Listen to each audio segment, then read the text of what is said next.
car fixed yet? It's the Studebaker. Yeah, the one with the little doggy in the window that goes... Carol Burnett made millions laugh for 11 years straight. But in 1977, she did something that made her entire crew cry. The episode aired once and broke viewers' hearts. Critics called it brilliant. Awards poured in. But Carol never watched it again. Not once in 47 years. She said it was too real. The sketch hit so close to home, she couldn't bear seeing herself in it. What made America's funniest woman refuse to face her own performance? Carol Burnett was born on April 26, 1933, in San Antonio, Texas. From the very beginning, her life was surrounded by pain. Her parents, both alcoholics, were unable to care for her. Her father worked at a movie theater, but he couldn't hold a job for long. Her mother drank just as much and wasn't emotionally present. Both would later die from alcohol-related illness. By the time Carol was just a toddler, she had already learned what it felt like to be unwanted. The people meant to love her most had chosen bottles over bedtime stories. It was a lonely, unpredictable world, and Carol learned early on that laughter could protect her from breaking. When her parents fully gave up on raising her, Carol was taken in by her maternal grandmother, Mabel White. In 1940, they left Texas and moved to Hollywood. But there was no red carpet waiting. They live in a single, cramped room in a rundown boarding house surrounded by other broken souls, addicts, mentally ill tenants, people clinging to hope while starving on welfare. Carol and her grandmother survived on $20 a week, barely enough for food, let alone a dream. But Mabel gave Carol what she'd never had before, unconditional love. She was poor, yes, but she was finally safe. In the middle of that chaos, Carol invented an escape. She created a pretend twin sister named Karen. Karen was everything Carol wasn't: confident, beautiful, always smiling. And Carol made her so real that even the other tenants believed she existed. She'd run up the fire escape, change clothes, change her hair, and reappear as Karen, charming and playful. Then, minutes later, she'd return as Carol. The fact that these adults, many of them barely hanging on themselves, believed it says a lot about both Carol's acting skill and how much everyone in that house needed something joyful to believe in. But some escapes were more real than others. Every Saturday, Carol and her grandmother would go to the movies. Tickets cost 25 cents for two, more than 10% of their weekly income. For those few hours, Carol left behind the peeling paint, the shouting, and the fear. On screen, life sparkled. Stars danced, people kissed, there was food, beauty, and order. But when the credits rolled, survival came back into focus. They couldn't afford toilet paper at home, so they'd quietly steal it from the theater bathroom. They weren't ashamed, they were desperate. Even at 7 years old, Carol understood what it meant to be hungry for more than food. One day, sitting in that darkened theater, she heard Johnny Weissmuller's famous Tarzan yell echo through the room. It hit her like lightning. At home, she began mimicking it obsessively, perfecting every pitch and rhythm. She had no idea she was training her voice, building the kind of breath control most singers take years to master. It was just a game, but it became a signature. That yell would later bring down audiences in laughter and applause during her live shows. What began as a child's imitation became one of the first tools in her comedy arsenal. By the time Carol finished high school, she had one dream: journalism. Her mother had always wanted to be a writer, and Carol felt obligated to finish what her mother couldn't. UCLA was the goal. But when the time came to enroll, she faced a brutal reality. She didn't have the $50 needed to cover tuition. That's around $600 today. For most people, it would have meant the end. And for a while, it seemed like it was. Then something strange happened. A stranger, whose identity she never learned, stepped in and paid the amount. No strings, no explanation, just enough money to change her life. At UCLA, she planned to study journalism. But one elective theater class flipped her world upside down. In that room, something inside her clicked. She wasn't shy anymore. She wasn't poor or invisible. She was funny, loud, and completely alive. Her professors noticed it. So did her classmates. She could sing, act, and make people laugh in the same breath. Suddenly, journalism looked too small for her. She switched majors. It was risky, but for the first time in her life, she wasn't surviving. She was dreaming. That risk paid off quickly. At the end of her freshman year, she was named Most Promising Newcomer in UCLA's theater program. It was more than a title. It was a prophecy. It told her she wasn't crazy for chasing this dream. It gave her the courage to push harder, to take the stage seriously, and to stop apologizing for wanting more than just survival. The award opened doors, giving her better roles in school productions and support from mentors who could see she wasn't like the others. She wasn't just another hopeful actress. She had the kind of spark you couldn't fake. Carrie Burnett was just a college junior in 1954, working as an usherette for 65 cents an hour, when her life took a strange turn at a party in San Diego. She wasn't there to celebrate. She was stuffing hors d'oeuvres into her purse to bring home to her grandmother. That's when a sharply dressed stranger approached her. He wasn't in showbiz. He was a millionaire shipbuilder from La Jolla. Carrie told him she dreamed of going to New York to make it on Broadway but couldn't even afford UCLA's $43 tuition. The man made her an offer that sounded too good to be true, $1,000 each for her and her boyfriend Don Soroyan. But he gave them 3 rules. Never reveal his name. Only use the money to get to New York. And if they made it, they had to help others do the same. He didn't want credit. He just said someone had once helped him, and he was paying it forward. His wife would later say he'd done this kind of thing before, for gas stations, restaurants, and people chasing dreams. With the $2,000 in hand, Carrie and Don packed up and left UCLA behind. They headed east in 1954, even though Carrie had never been further than Texas. She didn't know anyone in New York, but she didn't care. She said later, "I didn't know enough to be scared." They landed in the city and checked into the Algonquin Hotel at $9 a night. It was too much. The money started disappearing fast. At one point, Carrie broke down crying while making a collect call to her family, who begged her to come back. Then, right as she was about to give up, she heard a radio announcement. A hurricane named Carrie was moving up the coast. She took it as a sign. Somehow, it gave her strength to stay. She soon found herself in a completely different world, the rehearsal club. It was an old boarding house for young women trying to break into the arts. For $18 a week, Carrie got a cot in a shared room with 4 other actresses. There was only 1 bathroom and 1 closet. But to her, it was paradise. She'd been sleeping on a couch back home. The place buzzed with energy, girls practicing lines, singing, running around with curlers in their hair. To make ends meet, Carrie worked as a hat-check girl at night and auditioned during the day. It wasn't glamorous, but it was real.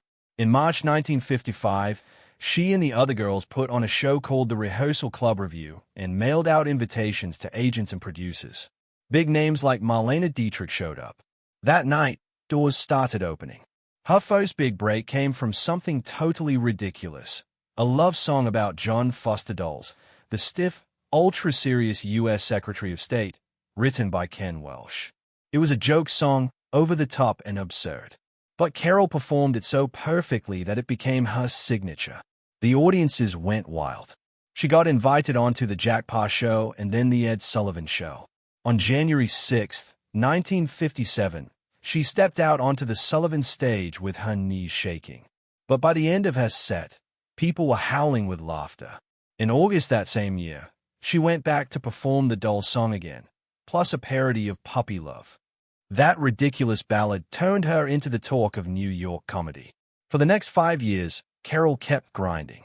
She had a small role on The Paul Winchell Show in 1955 where she played a ventriloquist dummy's girlfriend. That led to a part alongside Buddy Hackett in Stanley, which only lasted a year. But in 1959, everything changed. Carrie landed the lead in Once Upon a Mattress, a new off-Broadway musical that got picked up for Broadway. She played Princess Winifred, a loud, clumsy girl from the marsh who was completely unlike any fairy tale princess. The show exploded in popularity.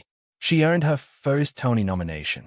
And on June 22, 1959, exactly 5 years after she got that mysterious loan, Carrie and Don paid back the full $2,000. The millionaire never responded. He stayed anonymous to the very end. By then, Carol was earning $500 a week, which to her felt like hitting the jackpot. Once Upon a Mattress wasn't even supposed to be a hit. It started as a small summer camp project. Critics didn't love it when it debuted on Broadway in May 1959, but audiences did. The show ran for 470 performances, moving from theater to theater. Carol's performance made the difference. When she left the cast in June 1960, the show collapsed within a week. Her replacement only lasted 8 performances before it closed completely. Carol had become irreplaceable.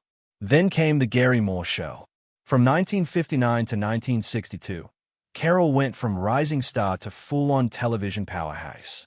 She won her first Emmy in 1962. Her cleaning lady character became iconic. But the real impact of that show was in what it taught her.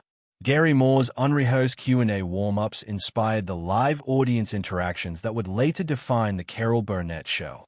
The show also helped launch other major stars including Don Knotts and Jonathan Winters. It ran from 1950 to 1967 and became one of the most influential variety shows ever. For Carol, it was a masterclass in timing, character, and risk. He was rude and irritable. Carol Burnett usually let things slide, but not this time. She pulled him aside after the Friday night taping and asked what was going on. Coleman gave a brutal answer. "I'm just not happy here," he said. Then he slammed the dressing room door in her face. That was it. Burnett called his agent and fired him. But over the weekend, Coleman changed his mind. He begged for another chance. Burnett agreed, but with one condition. She told him, "Monday morning I want to see you skipping and whistling down the hallway at CBS." And that's exactly what he did. When he stepped off the elevator Monday morning, he was skipping and whistling. Burnett burst out laughing and had a plaque made for his door, "Mr. Happy-Go-Lucky." Coleman stayed with the show through season 10. Then came Tim Conway. Conway was a wild card. He had a rule: never go all out in rehearsals. He saved his best bits for the live tapings, even if it threw everyone else off. "Some of it comes on the spur of the moment," he once said, "and some I keep in the back of my mind." That strategy meant every performance was fresh and totally unpredictable. Harvey Korman said it best: he never does anything the same way twice. The most famous moment of Conway's chaos came during the elephant story in a sketch from the Family series. He told a long, ridiculous tale about a circus elephant. As he rambled on, Carol Burnett, Vicki Lawrence, and Dick Van Dyke tried everything to stay in character. But the story kept getting funnier and weirder. By the end, even Vicki Lawrence lost it. She hit back with a line so unexpected it cracked up everyone on set. "Are you sure that little asterisk hole is through?" Even Conway broke into hysterical laughter. Moments like that became the soul of the show, raw, real, and completely unscripted. But not every scene was funny. In 1977, something happened that shook Carol Burnett deeply. It came from one of the recurring sketches, The Family. She played Eunice Higgins, a woman weighed down by disappointment and crushed dreams. Normally the sketch mixed comedy with dysfunction, but this time they took a risk. No jokes, no exaggeration, just pain. The sketch was called The Gong Show. In it, Eunice believes that singing her feelings on a talent show will finally launch her to fame. Instead, the judges mock her. One of them was played by Roll Life game show host Alan Ludden. Burnett played the role straight. No funny accent, no silly movement. And by the end, the entire crew was close to tears. When the episode aired, it didn't lose its punch. The camera pulled back slowly on Eunice's tear-streaked face as the lights dimmed. No music, no laughter, just heartbreak. Viewers were stunned. Critics praised it, but Burnett never watched it again. In a 2010 interview, she said it was too real. Eunice's pain felt like my own. That's because it was real. Burnett had grown up in poverty. She knew what it felt like to dream big and get laughed at. That sketch hit too close to home. She later explained her feelings in an interview with Harper's Bazaar. "I'm glad we did it," she said. "But it wasn't what our show was about. We were there to make people forget their troubles, not remind them."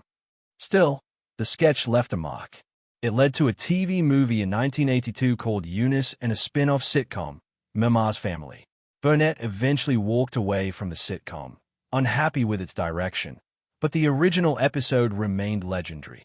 Carol Burnett didn't just make people laugh.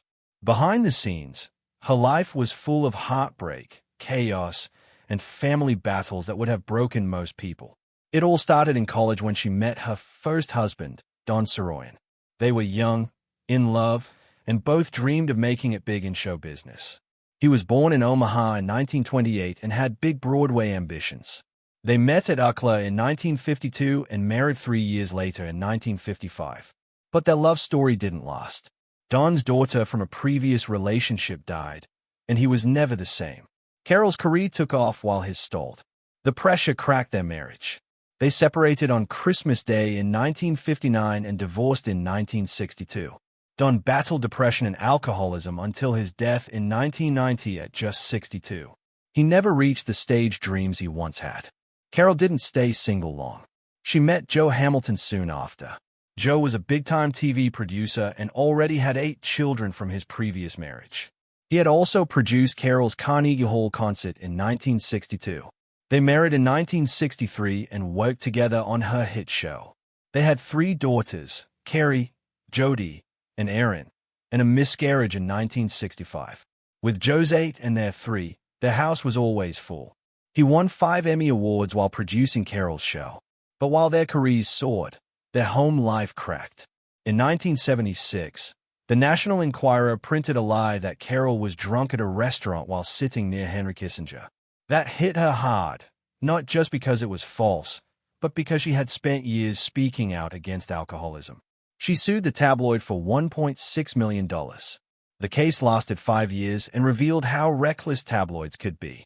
A paid informant had actually told the Enquirer that Carol wasn't drunk, but they ran the story anyway. She won the case, but after appeals, it was settled for around $200,000. It wasn't about the money. It was about clearing her name. And it changed tabloid journalism forever. But the biggest battle of her life wasn't in court. It was at home. In the late 1970s, her daughter Carrie fell into drug addiction hard. At just 13, Carrie was using cocaine, marijuana, mushrooms, and quaaludes. She later said she used drugs so she could stop being Carol Burnett's daughter and just be her own person. From 1976 to 1979, Carol watched her child slip away. She sent her to rehab after rehab. At one point, Carrie ran away from a Texas facility. Carol feared she might lose her daughter forever. Carrie eventually got sober at 17, but it came at a cost. Carol had to make the hardest decision of her life. Carrie hated her for it, but Carol once said, "You have to love them enough to let them hate you." For over a year, they didn't speak, but she never gave up. And when Carrie came back, they became closer than ever. Carrie landed a major role on the TV series Fame, proving she had talent of her own. She and Carol acted together in movies, episodes, and finally wrote a play called Hollywood Arms based on Carol's life. They were joined at the hip, but tragedy struck again. In 2002, Carrie died from pneumonia caused by lung cancer that had spread to her brain. She was only 38. She never got to see Hollywood Arms open on stage. Carol was crushed, but she pushed on, saying, "I owed it to Carrie." Carol's second marriage had already ended in 1984. By then, Carrie's addiction, the pressure of their careers, and the emotional strain had worn down her and Joe Hamilton. They had sent their 2 younger daughters to live in Hawaii so they wouldn't see their parents fall apart. After the divorce, Joe stayed close to the family until he died of cancer in 1991. But even after 2 marriages and 2 massive heartbreaks, Carol found love again. In the late 1990s, she met Brian Miller while performing in Long Beach. He was 23 years younger, but that didn't matter. They got married in 2001. She was 68 and he was 45. Just 2 months later, Carrie died. Brian helped Carol get through the darkest time in her life. He encouraged her to finish Hollywood Arms, and they've stayed together ever since. In the 2020s, when Carol's youngest daughter, Erin, was battling addiction and couldn't care for her own son, Carol and Brian stepped up. They took custody of their grandson Dylan. Erin's addiction had become a 19-year nightmare. She'd been in rehab 8 times, spending nearly 240 days institutionalized. The courts got involved when Erin's home became unsafe for her son. In July 2020, Erin sent suicide threats to her children. Police had to step in, and she was placed on a psychiatric hold. Carol filed for legal guardianship of Dylan shortly after. Within weeks, the court gave Carol and Brian temporary custody. Once again, she was stepping in to protect her family, even when it broke her heart. Carol Burnett stunned everyone when she appeared in the final season of Better Call Saul. She was 89 years old, but her acting was sharper than ever. She played Marion, a kind but sharp elderly woman who slowly uncovered the truth about Saul Goodman. In the episode Waterworks, she sat quietly in her kitchen using Ask Jeeves to dig into Saul's lies. What she found changed everything. "I trusted you." That moment was unforgettable. Saul panicked. The tension built up until she delivered a single line that crushed him. He even considered silencing her forever. The show's co-creator, Vince Gilligan, later admitted that writing a scene where Saul thought about killing Carol Burnett's character felt awful. "She's an American treasure," he said. But that's what made it so powerful. Her quiet strength and trembling voice made viewers sit on edge. Then she calmly hit her life alert button and turned Saul in. Critics called it one of the most chilling and brilliant moments in the show's history. That wasn't the only time Burnett surprised people with her range. Back in the 90s, she joined the cast of Mad About You as a guest star. The show was already a hit, starring Paul Racer and Helen Hunt. But Burnett's performance as Teresa took it to another level. In 1997, she won the Emmy for Outstanding Guest Actress in a Comedy Series. That win proved she wasn't just a sketch comedian. She could handle modern sitcoms just as easily. Her scenes felt real, natural, not the loud, physical comedy from her variety show days. It was quieter, smarter, and deeply funny. She won the American Comedy Award for her guest role 2 years in a row. That wasn't luck. It was skill, built from decades in front of an audience. And those 2 awards were just part of her massive total of 25 Emmy nominations throughout her career. In the 2000s, Burnett's voice took over where her physical comedy left off. She jumped into animated films, lending her voice to colorful characters that lit up the screen. Her biggest success came in 2008 in Horton Hears a Who, a CGI adaptation of a Dr. Seuss classic. She acted alongside Jim Carrey and Steve Carell, and the film became a global hit, pulling in $298 million on an $85 million budget. Years earlier, in 2001, she voiced Mrs. Hammerbotham in The Trumpet of the Swan, teaming up with Reese Witherspoon, Jason Alexander, and Mary Steenburgen. These roles introduced her to a whole new generation of kids who had never seen The Carol Burnett Show, but her voice carried the same warmth, charm, and wit. She didn't need to be on screen to make an impact. Her voice did all the work. Burnett's return to Broadway at the end of the 1990s felt like a homecoming. She starred in Stephen Sondheim's musical Review Putting It Together, which opened at the Ethel Barrymore Theatre on November 21, 1999. It ran for 101 performances and 22 previews. Burnett played the wife, standing beside theatre greats like George Hearn, Ruthie Henshall, and John Barrowman. It had been 30 years since she last performed on Broadway. But when she hit the stage, it was like she never left. The show was even filmed live for television and home release, capturing moments both polished and unscripted, like when her skirt fell during a scene and she turned it into a gag mid-performance. Even critics who gave the overall show mixed reviews had nothing but praise for Burnett.